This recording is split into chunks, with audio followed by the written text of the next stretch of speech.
durmaya devam edeceğimizi Allah sonsuz ilmiyle bilir. Abdülaziz bilir de Allah bilmez mi? Efendim, Allah bilir yani.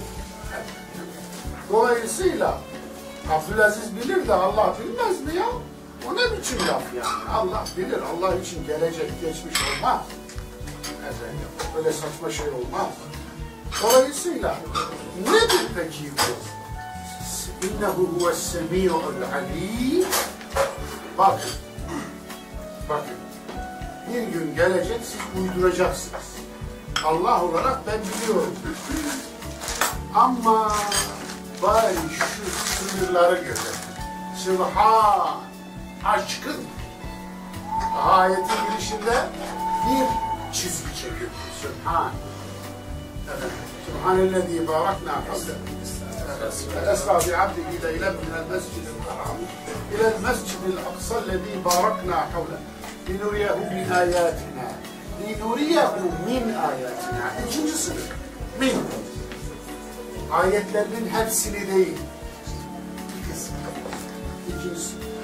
Üçüncü sınırsa innehu huves-semî'ul basîr. İşte üçüncü sınır. Her şeyi işiten sadece olur. Her şeyi gören de sadece. Yani Allah. Peygamber her şeyi işitmedi, her şeyi de gördü. Anlatabildim mi? Şimdi yani ayetlerdeki esmadan nasıl istifade ederiz? Bir örnekle vermiş olalım. Bu karşılamış olduğumuz esma resmedilmiş halinde tabloları yapan kardeşimiz Hüseyin kardeşimiz. Evet. Sizin de tanıdığınız aynı zamanda. Eyvallah. Sağ olsunlar zaten bunları vakfetmişler. Esma dersinin zekatı, dini zekatı olarak yeryüzünde şahidi olsun diye bunları yapmış. Eyvallah. Resmetmiş ve orada ahlası yazılacağı yerlere ayeti iliştirmiş. Neyse ki ismi şey yok. Harika. İsmi yazmak yerine Allah'ın hiçbir şeye benzemeyeceğini, ne düşünüyorsunuz o Allah değil. Eyvallah. Ne kafanıza tasavvurunuz bir de Kur'an'ı sorarak demeye çalışmış kendisinden Allah razı olsun. Orada o resmen bizim için bir özelliği daha var bu gece özelliğinde. Devam eden vakit işaretimiz için inşallah. Ve sizleri bu akşam sizden sonra isteyenlerimizi satacağız. Açık anlatımı olursa. Ve onlara da vakfın inşaatını kullanacağız sadece. Ne güzel, tebrik ediyorum. İnşallah açık, çok açık artırma olur. Allah şimdiden kabul etsin. Allah ayetlerle isim diye, yani ayetin anlamının ismine Faruk kardeşimizin ismine de referans olsun. Hocam, öncelikle Erdem kardeşimize sizin ödülünde çok teşekkür ederim. Allah razı olsun. Çok eski vermişsiniz. Hayatımın büyük bölümünde kendisiyle beraber olsun. Bugüne kadar yapmaya çalıştığım gibi Allah Benden 10.000 kere razı olsun. Kardeşim, ben benim talebem. Ondan 1000 kere razı olursa onu onunla çarptım. Bununla alakalı ben bir şey söyleyeyim. Size yazdığınız için yani bu tarz bir eser yazabilecek birisinin olabileceğine çıkabileceğine inanıyor musunuz? Önce bunu sormak istiyorum. Bir de bu Allah tasavvuru, insanların yani kendi içinde yarattığı Allah tasavvuru esmanın manasıyla buluşmadığı zaman insanların yani tevhid şeyi bunları yani ciddi taşımıyor yani. Şimdi bakıyoruz böyle hocalar konuşuyorlar ama Allah kendi bildikleri Allah, anlattıkları Allah bizim tanıdığımız Allah değil. Onlar bir Allah yaratmışlar kafalarında, ona iman ediyorlar ve yiğit için ondan sonra da cenneti bekliyorlar. Yani bu tarz insanların tevhid durumları ciddiyetini alacağız. Soruyu aldım ama birinci soruyu tam anlayamadım. Birinci sorunuz neydi? Ben birinci sorum yok. Sadece yok, ben soru olarak ben teşekkür ederim. Hocam böyle bir eser yazılabileceğini biliyor musunuz? Evet, anladım. Onu ikiye bırakalım. Esma bilinmeden tevhid asla layıkıyla tevhid akidesi gerçekleşmez. Zaten esma akideyi istikamet vermek için nazil olmuştur.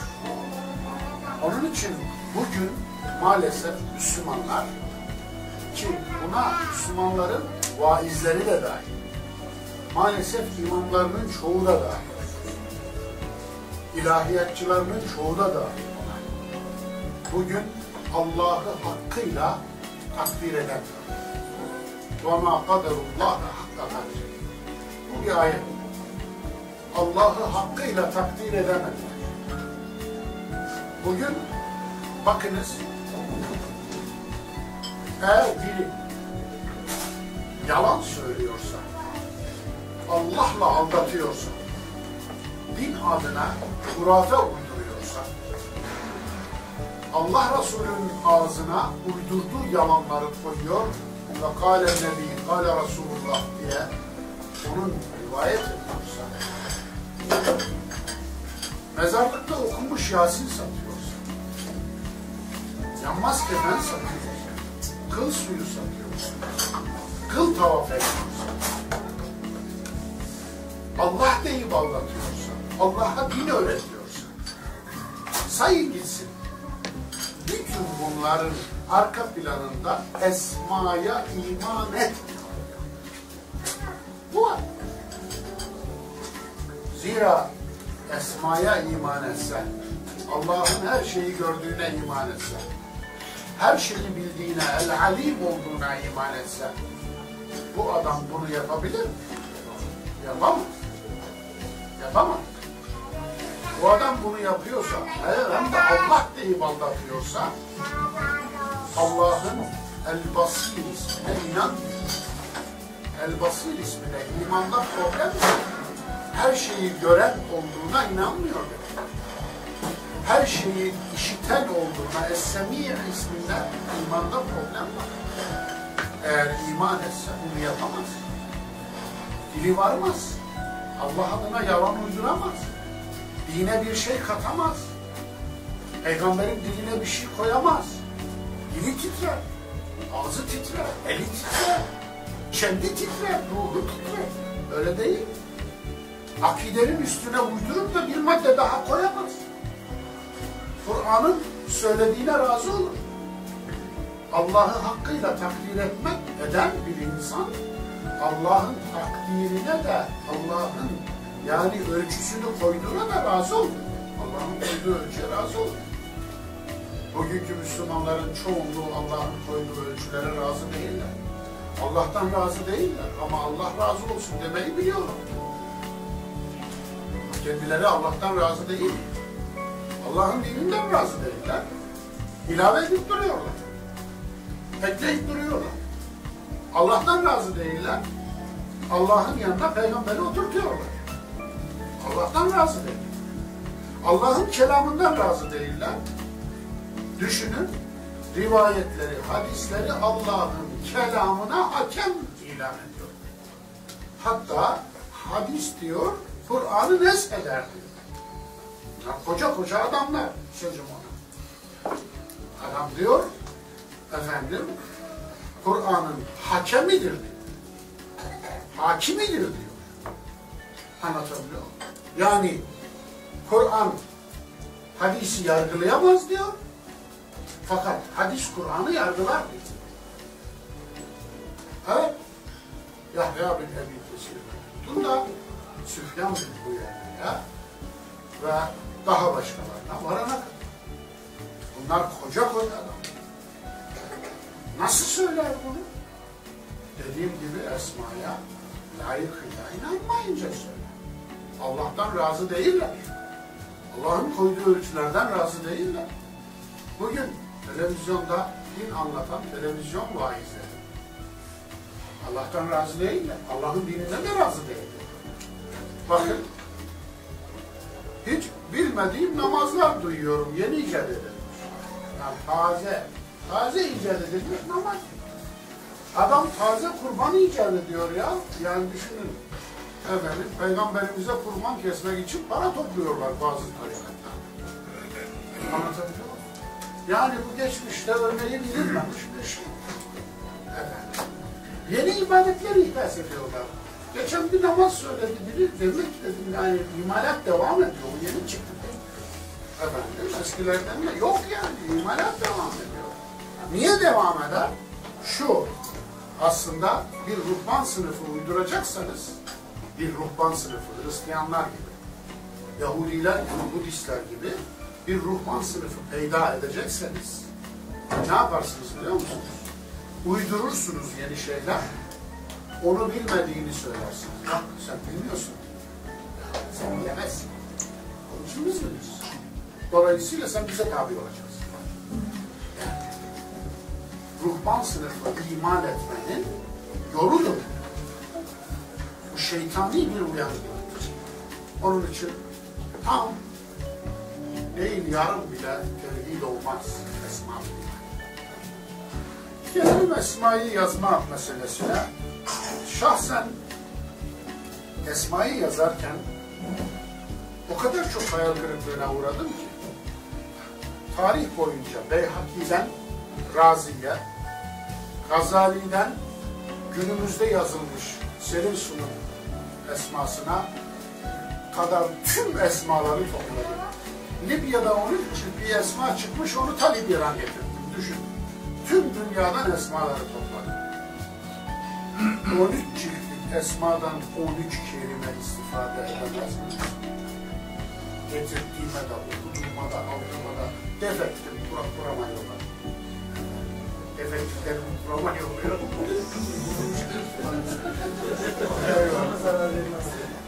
Yani adam bunu ne yazdın sen ya Allah'ım? Allah aşkına ne yazdığını ben biliyorum.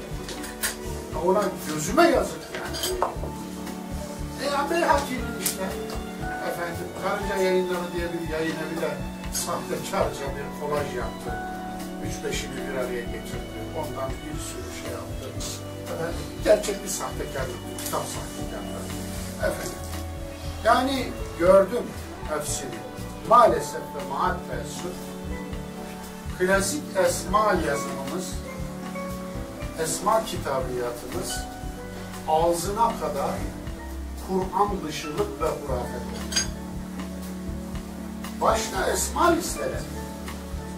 Mevcut esma listeleri okuyan, ezberleyen cennete gider hadisi eşliğinde okunuyor. Düşünebiliyor musun? Yahu 26 isim Kur'an'da var, bu listelerde yok. 26 isim Kur'an'da yok, bu listelerde. Nasıl olabilir? Yani en tipik örneği her zaman veriyorum. Rab ismi unutulur mu ya? Kur'an'da Allah'tan sonra en çok geçen ikinci isimdir. 970 küsür kez geçer.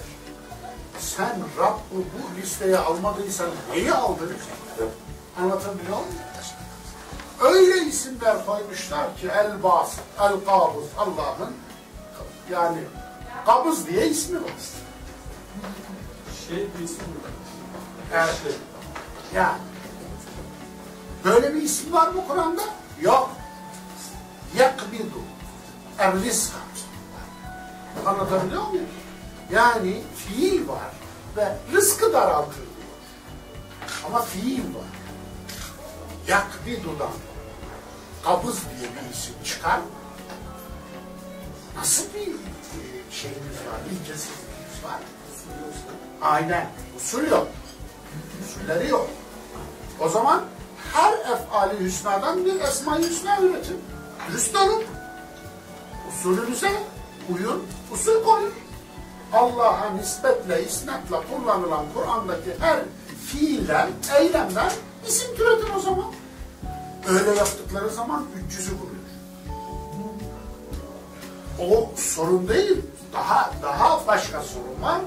Bazı fiillerden isim türettikleri zaman öyle garip şeyler çıkıyor ki ortaya Allah hilekar.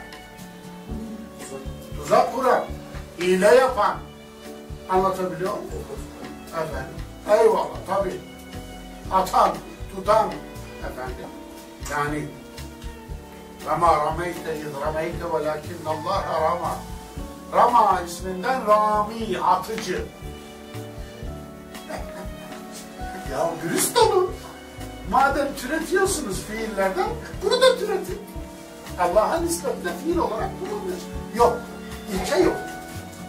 Yok böyle bir ilke. Yani kafaya esmiş, biri uydurmuş o isimleri. Tirmizi ve İbn-i Mace almış onları hadis diye. Zaten bir sürü yolda belde ne buldularsa toplamışlar. Ya o insan Allah hakkında konuşuyorsun. Adam titrer değil. Yani Allah'a isim buluyorsun. Yani aranızda evladı olanlar var. Yahu çocuğunuz oluyor da eşinize danışmadan isim koyabiliyor musunuz? Koyduğunuz zaman cinler çıkıyor değil mi? Peki o zaman Allah'a isim koyuyorsun. Allah'a isim, sen kimsin ki Allah'a isim koyuyorsun? Onun için insan biraz haddini bilir değil mi? وَمَا قَدَرُ اللّٰهَ حَقَّ قَدْرِ Allah'a hakkıyla takdir edemediler. İşte burada da geçer. Allah'a isim takıyor. Allah'ın koymadığı ismi koyuyor. Çok hassas bir mesele. Çok hassas. O konuda zerre kadar keyfi bir adım atamaz bir insan. Niye? Zira Allah kendini nasıl tanıtıyorsa öyle. Ben seni hakkıyla övemem diyordu sevgili Resulümüz değil. Sen kendini övdüğün gibisin. Ve ente kema etneyte aleyk. Sen kendini övdüğün gibisin. Dolayısıyla işte en güzel esmaya yaklaşım sevgili Peygamberimizden nakledilen bu rivayette. Yani sen kendini nasıl övdüyse öyle ya Rabbi. Ne eksik ne fazla. Biz ilave yapamayız. Cürettir bu. Ne cüret? Bir insan Allah'a karşı cesur olabilir mi? Allah'a karşı. Onun için yani bu noktada maalesef klasik esma kitapları beni derin bir hayal kırıklığına uğratmıştır. En çok hayal kırıklığına uğratanlardan biri Gazali. Gerçekten şaşırmışım. Allah hakkında iftiraya kadar varabilen bu düşünceler nasıl serdi? Dolayısıyla yani hadi Beyhaki'me hadi diyelim ki yakışır diyorsun ama işte. Elhamdülillah bu tabii özgür bir eser. İlk defa Kur'an'dan çıkartılan bir istem. İlk defa. Bu çok önemli. İlk defa olan ikinci hususiyet var. Usulü olan bir eser. İlk defa olan üçüncü bir özellik var. Nüzul sırasına gidersin. Çok önemli. Nüzul sırası. Esma-i Hüsna'nın 3. cildinin sonunda bir cetvel var. Esma cetveli. Bir ay uğraştı bu cetvel. Bir ay. 2 baskıda unutmuşlar, koymamışlar. Nasıl olduysa efendim 2 gündür çocuklara hesap soruyorum. Bana bunun hesabını verin. Efendim. Şükür ki var. Efendim. Evet. Yanında size vurmamış. Yani Esma'nın beyni gitmiş. Çünkü orada ayet indeksi var. İsim indeksi var ve kelime indeksi var. Asıl orada Esma haritası var. Çok önemli. O Esma haritasını lütfen açın arasına. Medeni isimlere bakın. Bazı isimler sadece Medine'dedir. Mekke'de hiç gelmez. Bazı isimler sadece Mekke'dedir, Medine'de hiç gelmez. Neden acaba? Bu çok önemli. Bu esmada işlenmiştir. Her isimde işlenmiştir. Hatta bazen kullanım sıklığı.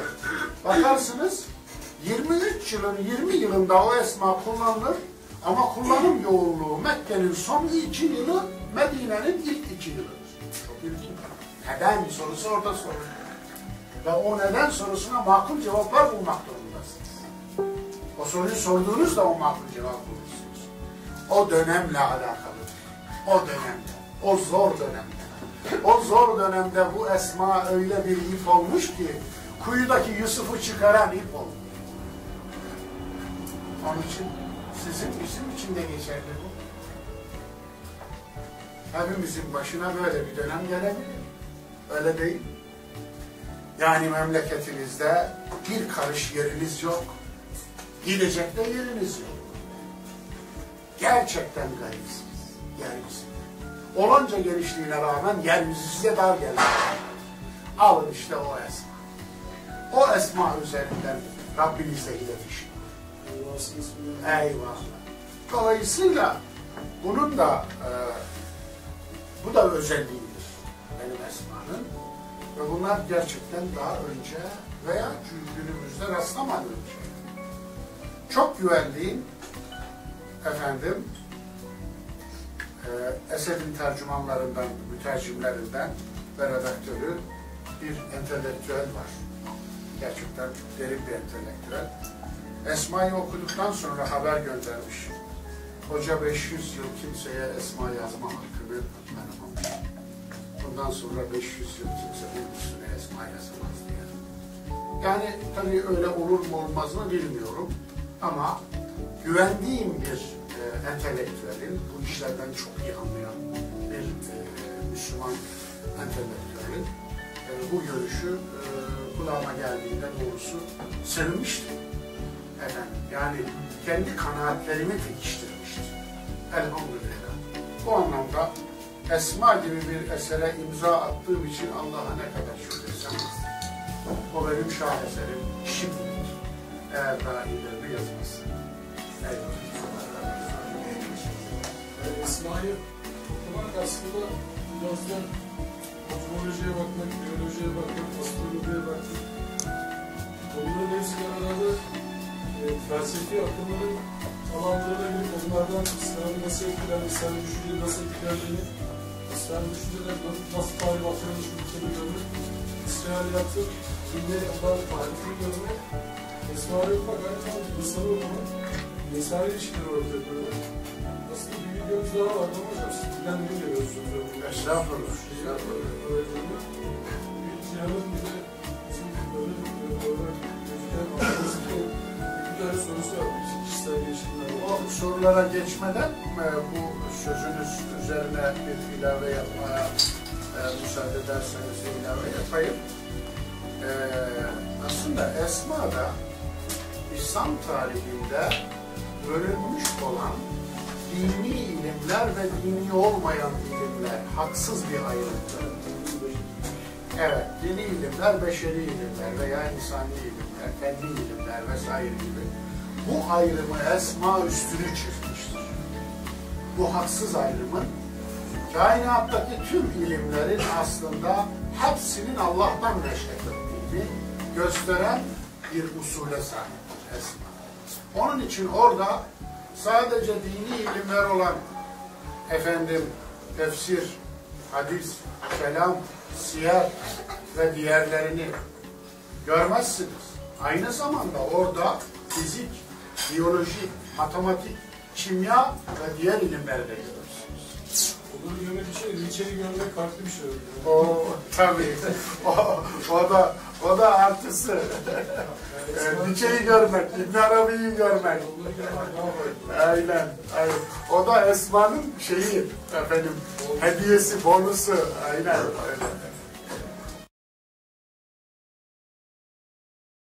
Hürmetlik körülmelerimiz, unda olsa Bayatın Niyakı Turgunca ustam yasıgan duttalarının kanda yasılış, kandak yağaçlarını import kılıp